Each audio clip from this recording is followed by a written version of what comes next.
keinen Zweck mit Fieber abfeiern. Am Ende liegst du noch 2 Wochen flach oder noch schlimmer. Frag Leonhard, so eine verschleppte Grippe ist wirklich kein Spaß. Kein Wort zu ihm. Verstanden? Degenhardt hat sich mit Tanja verbündet. Er wird seinen Rachefeldzug fortsetzen. Vater, wenn das so weitergeht, bedroht das die Existenz der gesamten Holding. Es muss etwas zwischen euch vorgefallen sein. Und du sagst mir jetzt was?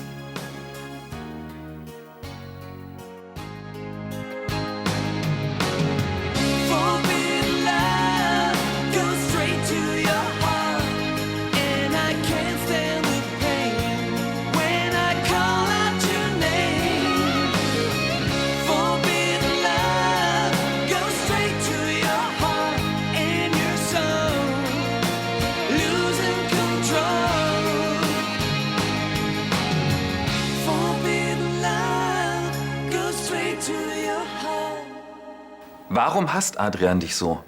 Adrian hasst mich nicht. Ach, ich verstehe. Dann will er uns nur vernichten, weil er gerade nichts Besseres zu tun hat, ja? Vernichten. Du übertreibst maßlos. Vater, ich muss wissen, was das für ein Typ ist. Und deswegen musst du mir sagen, was er gegen dich hat. Also gut. Adrian und ich waren die besten Freunde. Zusammen waren wir unschlagbar. Aber dann haben wir uns in die gleiche Frau verliebt. Ach, und du hast sie erobert, er hat dir das nie verziehen und die Geschichte nahm ihren Lauf. Und mir kommen gleich die Tränen. Sag mal, Vater, willst du mich für dumm verkaufen? Keineswegs. Diese Frau gab es tatsächlich. Es war Francesca. Was? Ihr wart beide in Mutter verliebt?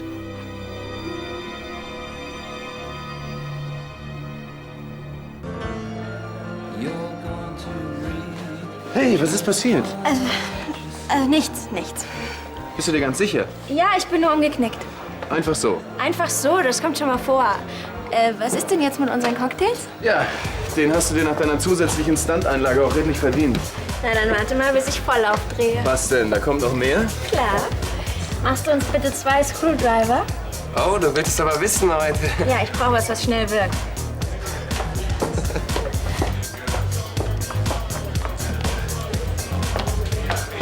Willst du dir jetzt auch noch Harteig reinziehen? Andi hat mal gesagt, damit kann man eine Erkältung auch kurieren. Erstens ist Andi ein Mann. Zweitens labert er oft genug dummes Zeug. Und drittens ist er im Gegensatz zu dir gesund. Jana, du hast Fieber. Glaub mir, das hat nichts mit Fieber zu tun.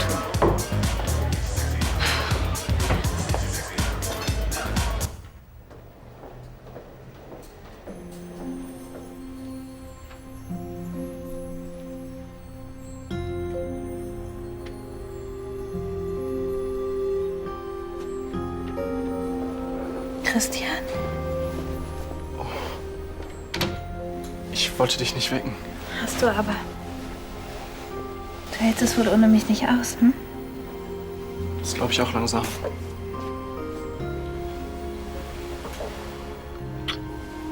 Und wie geht's deinem Kopf? Schon viel besser als bei deinem letzten Besuch. Und der ist ja schon 2 Stunden her. Wenn du lieber deine Ruhe haben willst, dann... Nein, so war das nicht gemeint. Ich habe nur Angst, dass du dir Sorgen machst, weil ich deinetwegen hier liege. Ja, tust du doch auch.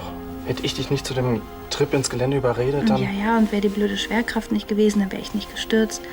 Schuld ist also die Physik. Verarschen kann ich mich selber.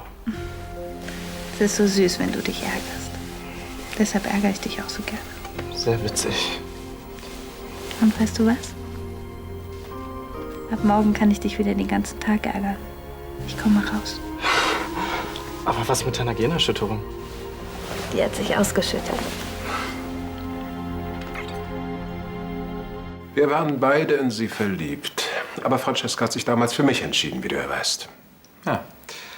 Im Nachhinein kann ich ihr dafür nur sehr dankbar sein. Kurz darauf ist Adrian verschwunden. Seitdem habe ich ihn nie wieder gesehen. Tja. Offensichtlich hat er dir Francescas Entscheidung übel genommen. War er als Geschäftsmann genauso? Das weiß ich nicht. Ja, entschuldige, ich dachte, ihr hättet euch über den Beruf kennengelernt. Nein, wir kannten uns schon von früher, aus dem Internat. Adrian stammte zwar aus einfachsten Verhältnissen, aber dank seiner Hochbegabung hatte er ein Stipendium von der Fürstenakademie erhalten. Und diese Begabung hat er in den letzten Jahren offensichtlich gewinnbringend eingesetzt. Davon ist auszugehen. Und jetzt benutzt er Vermögen und Begabung, um dich zu ruinieren. Ich verstehe nur nicht, warum er so nachtragend ist. Würde ich es wissen, würde ich es dir sagen. Übernimmst du kurz? Ich muss neues Wechselgeld holen. Was ist? Wollen wir wieder auf die Tanzfläche? Klar. Hey, jetzt sag mir nicht, du bist schon wieder gestolpert. Doch, das muss an meinen Schuhen liegen. Die Sohlen sind sehr rutschig. Jana, erzähl mir keinen Quatsch. Dir ist schwindelig geworden. Du gehörst ins Bett. Sekunde bitte. Ja? Carla, wie geht's dir?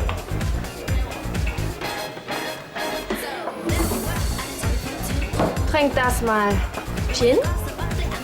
Geht's noch? Das ist Wasser. Ich finde, du solltest Schluss machen für heute. Mann, endlich bin ich mal mit Leonard ohne Sarah unterwegs. Wer weiß, wann ich wieder so eine Chance bekomme. Wenn du so weitermachst, nicht so schnell. Dann liegst du die nächsten Wochen komplett flach. Dann hätte sich die Sache auf jeden Fall gelohnt. Bei der Vorstellung, dass Leonard an meinem Bettchen wacht. Jana, ich mein's ernst. Du siehst voll fertig aus. Und ich muss nur mal was essen, dann geht's mir gleich wieder besser. Sag ihm einfach, ich bin schnell oben und schmier mir ein Brot, ja?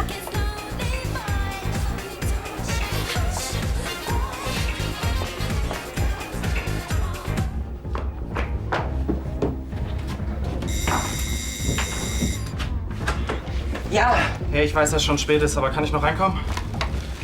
Leute, die so spät noch den WG-Einkauf erledigen, können immer reinkommen. Ja, ich habe ein paar Kleinigkeiten für Nikos Rückkehr gekauft. Kleinigkeiten. Ja, sie wird morgen entlassen. Echt? Das ist ja super. Und da habe ich mir gedacht, ich werde ein bisschen... Eine kleine Verwöhnpackung starten. Hey, wie süß. Hättest du ruhig auch mal machen können, als wir noch zusammen waren. Ich dachte immer, mein Charme reicht. Ich muss nur noch den DVD-Player in ihrem Zimmer anschließen. Nee, du wartest erst mal. Wir beide gingen jetzt runter und zischen uns ein. Was hast du denn hier alles? Horror und Action. Zombies, Zimt und Zebrastreifen. Ja, da geht es um einen Verkehrspolizisten, der zum Untoten wird und sich dann in eine Konditorin verliebt. Super spannend. Und was ist das? Voll auf Speed? Ist das ein Drogenfilm? Nein, da geht es um zwei rivalisierende Rennfahrer. Und da werden mindestens 100 Autos gecrashed. Wolltest du nicht Nico verwöhnen? Ja und? Meinst du, die gefallen dir nicht? Besorg ihr was romantisch Lustiges. Auf sowas steht Nico. Was mit Liebe und Tränen. Dann tausche ich die morgen früh schnell um. Das ist mal wahrer Einsatz. Ich will dir nur eine kleine Freude machen. Warum hast du uns das nicht alles früher erzählt? Elisabeth, bis vor kurzem war das noch absolute Vergangenheit. Inzwischen hat er sich auch noch mit Tanja zusammengetan. Dann bleibt uns wohl nur zu hoffen, dass dieser Grages bald brauchbare Informationen liefert. Der Degenhardt, der weiß doch jetzt, dass er beschattet wird. Ja, leider. Aber das scheint ihn nicht sonderlich aus der Ruhe zu bringen. Was habt ihr jetzt vor? Na, das ist doch klar. Wir machen ihn fertig, bevor er uns fertig macht. Siehst du das auch so? Also ich finde, ihr seid momentan nicht in der Position, euch mit diesem Mann anzulegen. Den Zeitpunkt haben wir uns leider nicht ausgesucht. Elisabeth hat recht. Zumal wir im Moment finanziell, wie es scheint, lange nicht so gut dastehen wie er.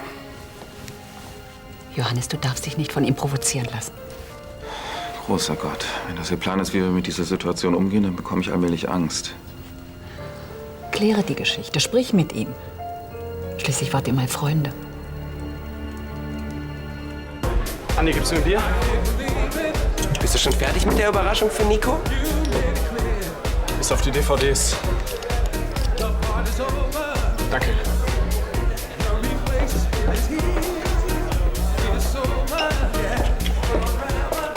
Hey, na, alles klar? Wie geht's Nico? Schon viel besser. Sie wird morgen entlassen. Cool, dann ist die WG ja wieder vollzählig. Sag mal, Coco, wollte sich Jana nicht bloß ein Brot schmieren? Ich habe eher das Gefühl, sie backt sich eins.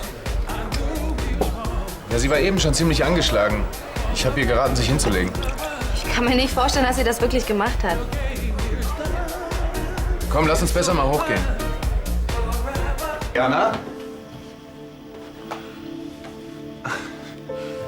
Hey, bist du eingepennt? Jana.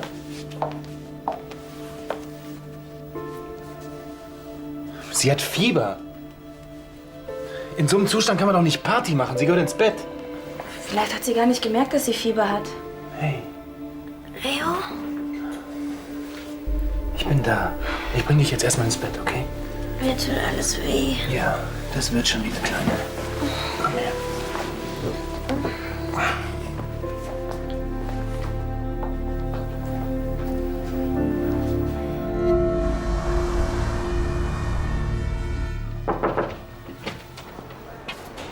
Du bist ja schon fertig. Ja, glaubst du etwa, ich will den ganzen Tag hier rumhängen? Schon Visite gehabt? Ja, die haben mich so durchgewunken. Und wie ist das jetzt so für dich? Was? Naja, wieder zu zweit zu sein. Wie kommst du da drauf? Du warst die ganze Zeit alleine, hast bestimmt viel mit den anderen unternommen. Eigentlich nur mit Coco. Ach so. Und was so? Ach, alles Mögliche, was man so zu zweit macht. Weißt du was, du kannst mich echt am Arsch lecken. Schön, dass man dich genauso ehren kann. Du bist doof. Nein, nur hammermäßig in dich verliebt. Und ich in dich. Ich hoffe nur, dass Coco nicht da ist. Wieso? Immer noch wegen eurem Streit? Nein, aber wir hätten die ganze WG für uns allein. Da muss ich dich enttäuschen. Jana liegt flach. Sie ist gestern mit Fieber zusammengebrochen. Was? Ja, ist nicht so schlimm. Sie braucht nur ein bisschen Ruhe und notfalls ist mein Genesungsprogramm auch für Schwestern kompatibel. Dein was? Lass dich überraschen. Ich bin gespannt.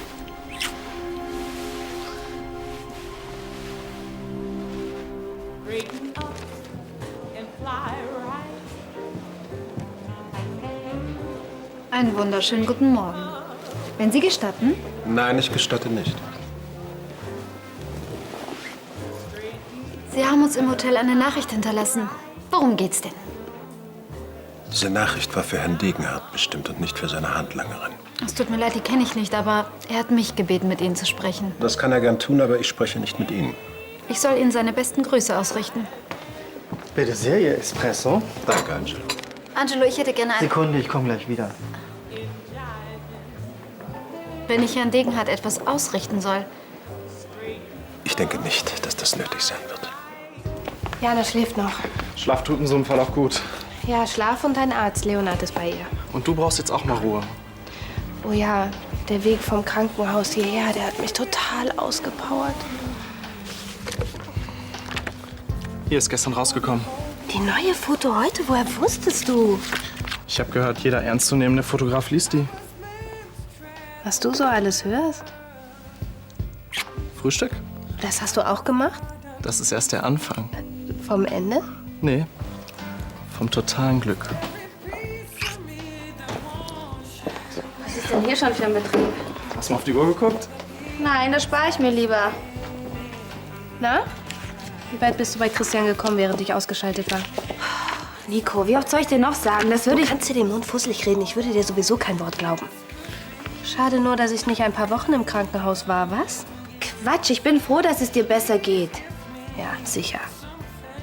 Wenn es irgendwas gibt, was ich für dich tun kann, dann sag Bescheid. Bleibst du noch zum Frühstück? Dann musst du nur noch einen Teller holen. Tasse habe ich schon. Danke, sehr lieb, aber... Nico, du brauchst doch bestimmt was aus der Apotheke, oder? Also jetzt, wo du so fragst, ich habe ein paar Tropfen verschrieben bekommen. Wieso? Das kann ich dir doch besorgen. Leg mir das Rezept einfach raus, okay? Okay, danke. Gern geschehen.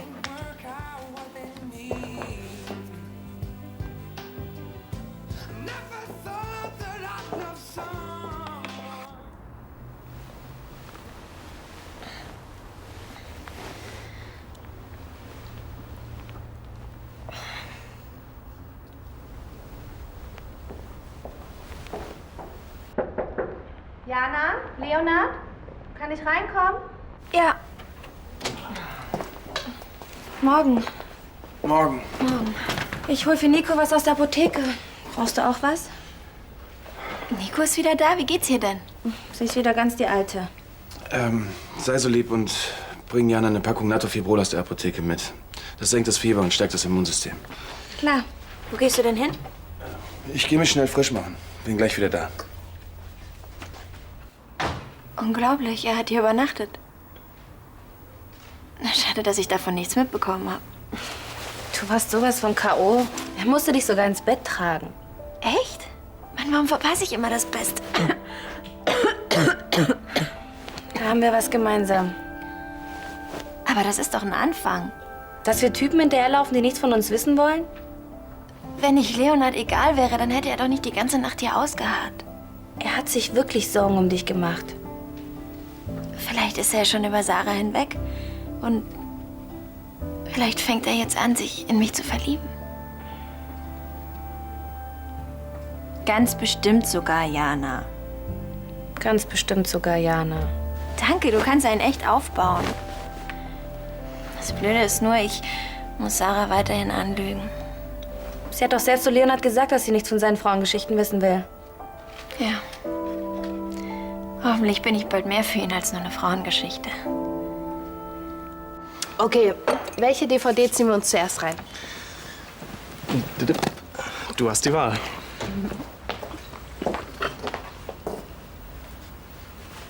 Bis später. Bis gleich. Tschüss. Coco ist auch heute nicht so gut drauf. Wieso? War sie gestern besser drauf? Irgendwie schon. Woran das wohl liegt? Moin. Hey, Nico. Alles klar? Was macht dein Kopf? Alles wieder da, wo es hingehört. Außerdem werde ich hier bestens gepflegt. Veilchengarten der Liebe? Du bist der erste Typ, den ich kenne, der auf sowas steht. Die habe ich für dich ausgeliehen. Wer küsst schon gerne unter Palmen? Unruhe im Herzen? Sag mal, geht's noch? Ich dachte, du stehst auf so romantische Sachen. Ich stehe auf Horror und Action. Aber mit sowas kannst du mich echt jagen. Hättest mal besser Andi gefragt. Stimmt. Hätte ich mal besser Andi gefragt. Tja, Leute, ich bin dann mal weg, ne? Viel Spaß. Also, dass du mich extra abgeholt hast und mir Frühstück gemacht hast, das ist total süß, danke. Aber die hier, die musst du dir alleine angucken. Die sind mir echt eine Nummer zu heftig. Ich tausch so um. Das geht? Ja, ist nicht das erste Mal. Danke, du bist echt ein Schatz. Bis gleich.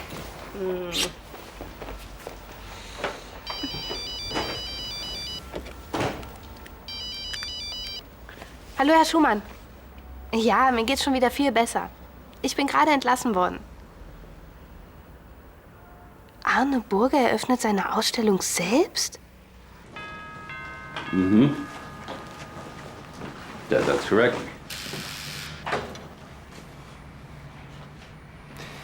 Well, since Vietnam has gone from communism to a special form of capitalism, it has begun surpassing many of its neighbors. Yeah. Okay. See you soon. Bye-bye. Die Vietnamesen. Beachtliches Völkchen. Vor 30 Jahren lag noch alles in Schutt und Asche und jetzt machen sie Geschäfte mit den USA. Da kann ich nur meinen Hut ziehen. Was hast du auf dem Herzen? Wir müssen reden. Immer gern. Worüber?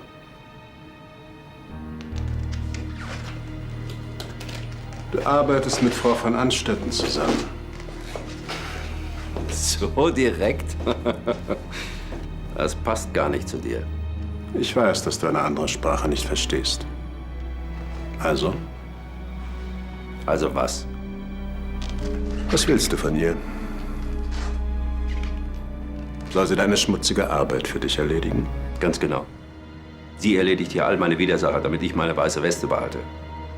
Wofür hältst du mich? Irgendeine Halbweltgröße? Jedenfalls nicht für einen Mann, der hier in Düsseldorf seinen Geschäften nachgeht. Außer deinem Zimmermädchen glaubt dir das doch kein Mensch. Dann lass dem Zimmermädchen doch seine Illusion. Soll es ruhig glauben, ich mehre hier mein Vermögen. In gewisser Weise stimmt das ja auch.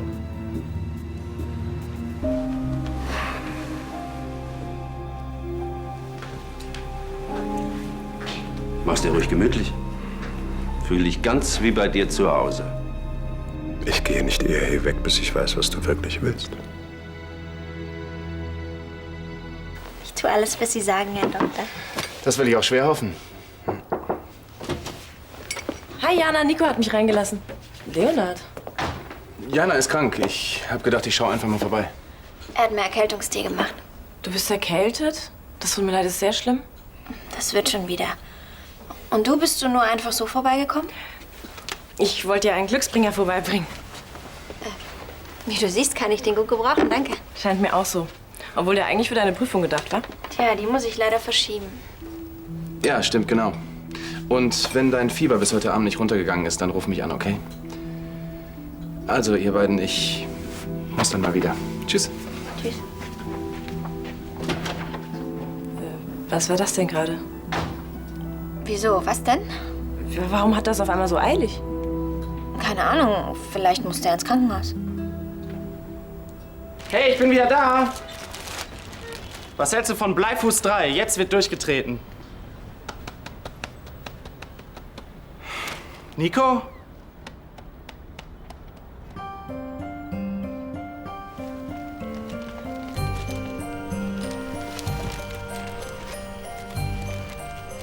Lieber Christian, sorry, ich musste super dringend weg.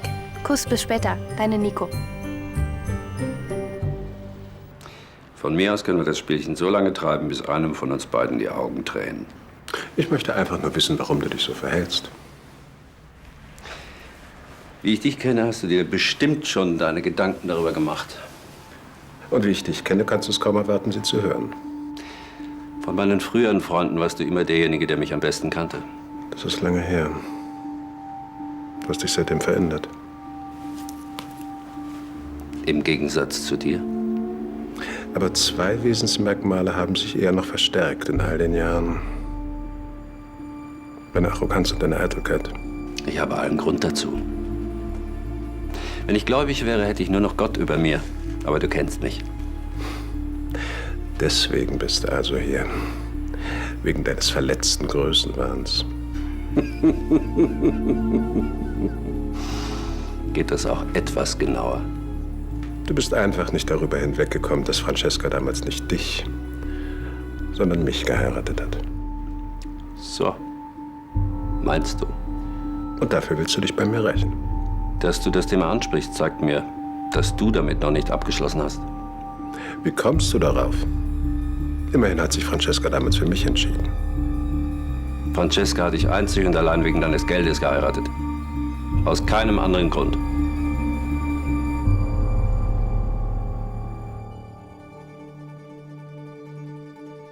Jana. Ich muss dir was sagen. Ich kann es einfach nicht mehr für mich behalten. Wenn ich in deiner Nähe bin, dann fühle ich mich vollkommen. Und wenn ich an dich denke, dann könnte ich vor Glück fast explodieren.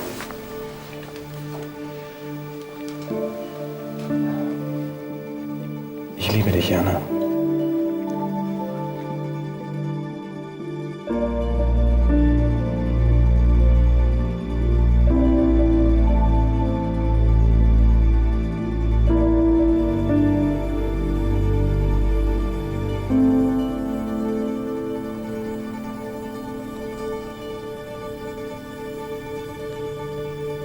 Ich liebe dich auch.